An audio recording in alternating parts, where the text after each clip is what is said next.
সুপ্রিয় দর্শক আসসালামু আলাইকুম, কেমন আছেন আপনারা? নিশ্চয়ই ভালো আছেন। আজকের ভিডিওতে আপনাদের সবাইকে স্বাগত জানাচ্ছি। আজকে আমি আপনাদের সাথে খুবই গুরুত্বপূর্ণ একটা টপিক নিয়ে আলোচনা করব, আর সেটা হচ্ছে পেইন আসার পূর্ব মুহূর্ত এবং সেই সাথে একটি বিশেষ লক্ষণ সম্পর্কে। তাহলে চলুন জেনে নেওয়া যাক সব কিছু। বাই দ্য ওয়ে, মূল ভিডিওতে যাওয়ার আগে একটা কথা বলি, আমি আমার চ্যানেলে pregnancy related, specially normal delivery related অনেক ইম্পর্টেন্ট তথ্য ভিডিও আকারে শেয়ার করে থাকি। এই তথ্যগুলো আমার পার্সোনাল এক্সপেরিয়েন্স ও আমার ডক্টরের সাজেশন থেকে নেওয়া।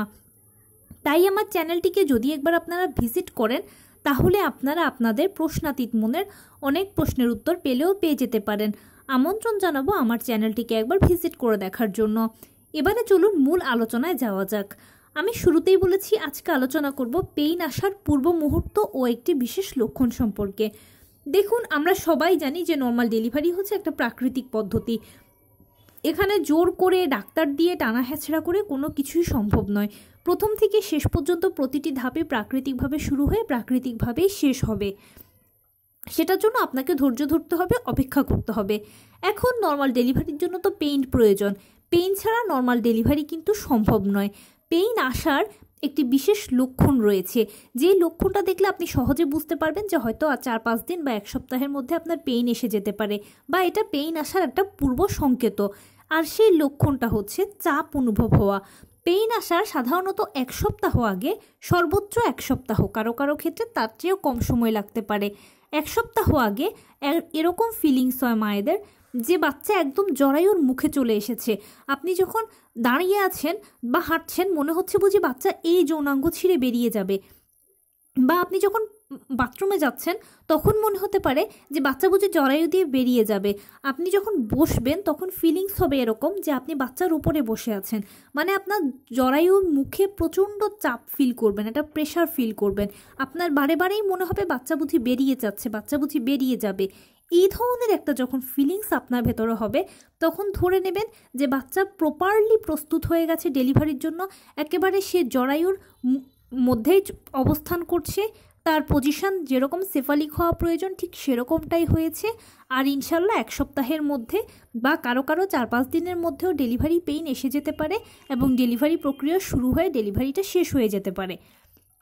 আপনারা নিশ্চয়ই সবাই জানেন যে ডেলিভারি প্রসেসটা অবশ্যই পিরিয়ড হওয়া দিয়ে শুরু হবে। যখনই পিরিয়ড হবে বা বাদামি স্রাব যাবে, তখনই ধরে নেবেন যে আপনার ডেলিভারি প্রক্রিয়া শুরু হয়ে গেছে। এটা প্রথম ধাপ। এরপরে দ্বিতীয় ধাপে আপনার পানি ভাঙবে, তৃতীয় ধাপে পেইন শুরু হবে। পেইনটা প্রথমে হালকা, তারপরে মাঝারি, তারপরে ভারী হবে। পেইন কখনোই এক নাগারে হবে না। সেটা কারো কারো 10 মিনিট পরে পরে হবে, কারো কারো 15 মিনিট পরে পরে হয়, কারো আবার আধা ঘন্টা পর পর হয়। পেইনটা যখন ভারী হবে, ভারী মানে অসহ্য নয়, ভারী মানে হচ্ছে সেটা বারে কমে আসবে। মানে প্রথমে ধরুন আপনার যদি 15 মিনিট পর পর পেইন আসে, তাহলে এখন 6-7 মিনিট, 2-3 মিনিট পর পর পেইন আসবে। এরকম যখন বারে কমে আসবে, এরকম ভারী পেইন যখন হবে, তখনই কিন্তু আপনি ডেলিভারি রুমে পৌঁছে যাবেন। তার আগে আপনাকে ডেলিভারি রুমে নেওয়া হবে না। এরকম ভারী পেইন হওয়া মানে হচ্ছে জরায়ুর কন্ট্রাকশন শুরু হয়ে যাওয়া। জরায়ুর কন্ট্রাকশন মানে হচ্ছে এখন যে আপনি মাঝে মাঝে পেট শক্ত হচ্ছে আবার ছেড়ে দিচ্ছে, যেটা ফিল করছেন, এটাকে জরায়ুর কন্ট্রাকশন বলে। সেই সময় এই কন্ট্রাকশনটা অনেক বেশি হবে। ঘন ঘন পেট শক্ত হবে, ছেড়ে দেবে, বাচ্চা আস্তে আস্তে মাথা দিয়ে নিচের দিকে নামতে শুরু করবে। আর ওই মুহূর্তে ডাক্তার আপনাকে চাপ দিতে বলবে। ঠিক ডাক্তার যখন বলবে, তখনই যদি জোরে জোরে 2 বা 3টে চাপ দিতে পারেন, ইনশাল্লাহ আপনার বাচ্চা দ্রুত বেরিয়ে যাবে। আর প্লাসেন্টা ডেলিভারির মাধ্যমে আপনি সাকসেসফুলি দীর্ঘ 9 মাসের প্রেগনেন্সি জার্নিটাকে নর্মাল ডেলিভারির মাধ্যমে শেষ করতে পারবেন। যাদের সাইড কাটার প্রয়োজন হবে তাদের তো সাইড কাটা লাগবে, আর যাদের প্রয়োজন হবে না তাদের সাইড কাটা লাগবে না। এভাবেই নর্মাল ডেলিভারি হয়। আর নর্মাল ডেলিভারির অনেকগুলো লক্ষণ রয়েছে। 9ম মাসের গর্ভবতীরা এই লক্ষণগুলো নিজেদের মধ্যে দেখতে পান। এর মধ্যে অন্যতম লক্ষণ হচ্ছে ঘন ঘন পেট শক্ত হওয়া, কোমরে তলপেটে ব্যথা করা, ঘন ঘন প্রস্রাবের চাপ অনুভব হওয়া। আপনি হয়তো বাথরুমে যাচ্ছেন, 2-1 ফোঁটা প্রস্রাব হচ্ছে অথবা হচ্ছেও না। এই ধরনের বিভিন্ন ধরনের কমন লক্ষণ আছে, যেগুলো 9ম মাসের গর্ভবতীরা, স্পেশালি যারা নর্মাল ডেলিভারির পেশেন্ট, তারা দেখতে পান। আরও সহজে আরেকটা কথা বোঝার উপায় হচ্ছে, আপনি যদি নর্মাল ডেলিভারি পেশেন্ট হয়ে থাকেন, তাহলে 9ম মাসের শুরুর থেকেই আপনি এই লক্ষণগুলো নিজের মধ্যে দেখতে পাবেন। এছাড়া 9ম মাসে মানে 36 সপ্তাহে আপনি যখন সর্বশেষ চেক আপ করাবেন, সেখানেই কিন্তু ফাইনাল সেটেলমেন্ট এসে যাবে আপনার কি নর্মাল ডেলিভারি হবে নাকি সিজার হবে। যদি সব কিছু ঠিক থাকে, মানে মা ও বাচ্চার সব কিছু একদম প্রপারলি যা যা থাকা প্রয়োজন সব কিছু যদি ঠিক থাকে, তাহলে আপনার ডেলিভারিটা ইনশাল্লাহ নর্মালি হবে। আর যদি দেখা যায় যে না কোনো একটা সমস্যা আছে, তখন সিজার হবে, আপনার ডাক্তার আপনাকে বলে দেবে। অনেক সিজারিয়ান পেশেন্ট আমাকে প্রশ্ন করেন যে আপু আমার তো সিজার হবে ডাক্তার বলেছে, কিন্তু এই লক্ষণগুলো আমি কেন নিজের মধ্যে দেখতে পাচ্ছি। দেখুন, আপনার আগের বাচ্চা কেন সিজারে হয়েছে সেটা কিন্তু প্রথমে জানতে হবে, যে বাচ্চার কি সমস্যা ছিল নাকি আপনার কোনো সমস্যা ছিল। ধরুন মায়ের যদি ডায়াবেটিস থাকে, তাহলে এখন যদি সে ডায়াবেটিসটা না থাকে, তখন সেক্ষেত্রে এখন মায়ের নর্মাল ডেলিভারি হতে পারে। কিন্তু আগেও ডায়াবেটিস ছিল, এখনও ডায়াবেটিস আছে, তখন সেক্ষেত্রে কি হয়, নর্মাল ডেলিভারিটা হবে না। আর এছাড়া যদি হয় যে এরকম আপনার আগের বাচ্চার কোনো সমস্যা ছিল, যেমন তার গলায় নাড়ি পেঁচানো ছিল, সেজন্য সিজার হয়েছে, এখন এই বাচ্চা যদি গলায় নাড়ি পেঁচানো না থাকে, বর্তমান বাচ্চাটা যদি সুস্থ থাকে, তাহলে তো আপনার নর্মাল ডেলিভারি হবে, সেজন্য বডি এই লক্ষণগুলো দেখাচ্ছে।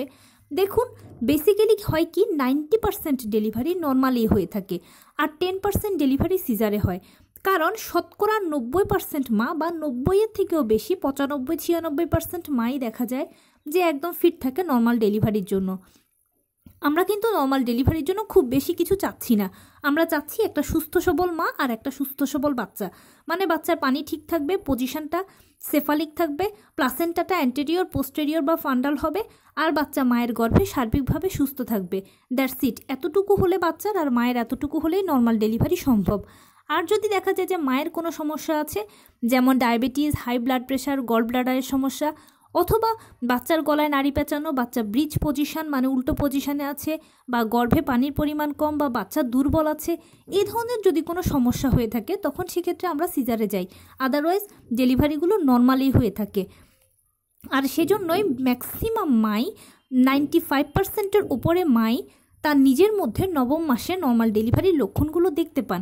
যদি কোনো সিজারিয়ান পেশেন্ট বা ডাক্তার আপনাকে সিজারের কথা বলেও থাকে, আর নিজের মধ্যে যদি এই লক্ষণগুলো দেখতে পান, তাহলে সেক্ষেত্রে আমি যেটা বললাম যে আপনার আগের বাচ্চা কেন সিজারে হয়েছে, সেই জিনিসটা কি এখনও আছে কি না, সেই দুটোর মাঝে আপনাকে অবশ্যই চেক করে দেখতে হবে। আর যদি আপনার পার্সোনাল যে ডক্টর বা আপনি যে রেগুলার ডক্টর দেখাচ্ছেন, উনি যদি আপনাকে সিজারের কথাও বলে এবং আপনার যদি কনফিউশন থাকে, সেক্ষেত্রে আপনি একটা কাজ করতে পারেন, আপনার আশেপাশে যেখানে নর্মাল ডেলিভারি হয়ে থাকে সেই হসপিটালে নর্মাল ডেলিভারি ডাক্তারের সাথে একবার যোগাযোগ করে দেখতে পারেন, যদি ভালো মনে করেন। ডাক্তার যদি আপনার সেই নর্মাল ডেলিভারির ডাক্তারও যদি আপনাকে সিজারের কথা বলে, তাহলে তো সিজার লাগলোই। আর যদি না হয়, তখন সেক্ষেত্রে সিদ্ধান্ত আপনার কি করবেন। তো এই ছিল আজকের ভিডিও। কেমন লাগলো বলুন। যদি ভালো লেগে থাকে ও হেল্পফুল হয়ে থাকে, তাহলে প্লিজ লাইক, কমেন্ট, শেয়ার করতে একদম ভুলবেন না। আর সেই সাথে আমার চ্যানেলটিকে সাবস্ক্রাইব করার বিনীত অনুরোধ রইল। পাশে থাকা বেল আইকনটি ক্লিক করে দেবেন, যেন আমি ভিডিও আপলোড করার সাথে সাথে আপনারা নোটিফিকেশান পেয়ে যান। যদি কোনো প্রশ্ন থাকে কমেন্টসে জানাবেন, আমি রিপ্লাই দেব। প্লাস যদি কোনো পরামর্শ থাকে যে কোন বিষয়ের উপরে ভিডিও বানালে আপনারা উপকৃত হবেন, সেটাও জানাবেন। আমি আপনাদের পছন্দের সর্বোচ্চ প্রায়োরিটি দেব। ভালো থাকবেন, সুস্থ থাকবেন। আসসালামু আলাইকুম।